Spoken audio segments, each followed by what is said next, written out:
Was Christ even meant to come to us? Or was it that because we sinned, that is why he was supposed to come? So sometimes most of us doesn't even know why we should give ourselves to Christ. Who is this man Christ? What has he done? We know the fact that there is a God, but for the fact that there is someone else who is called Christ, sometimes it boils some of us our mind. There is something that I'm sure all of us have heard, that for the wages of sin is death. And we all know that there is a man called Adam.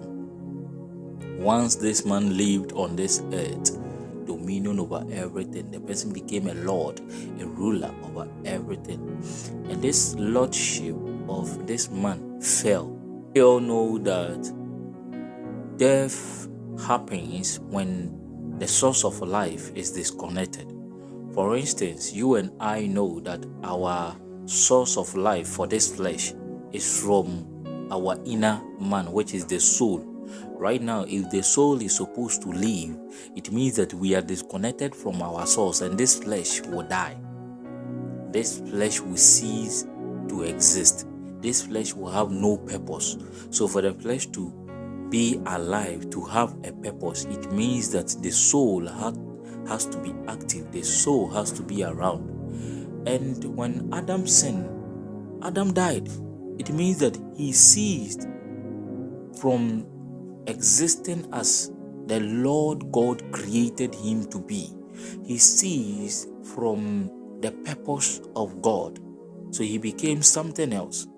And when he became something else, it fell to every generation that came under him, which is you and I. When this happened, something was done, and I want us to look at that thing in 1 Peter. 1 Peter chapter 3, verse 18. 1 Peter chapter 3, verse 18. Christ did something for us. He says, for Christ also suffered once for sins. For Christ suffered once for sins. The righteous for the unrighteous. So it is explaining the suffering of Christ here. It says, for Christ also suffered once for sins, the righteous for the unrighteous. So suffered once for sins, and it comes to say that the suffered once for sins is that the righteous for the unrighteous. It means that Christ was the righteousness, and he came to place himself in the grounds of unrighteousness so that he can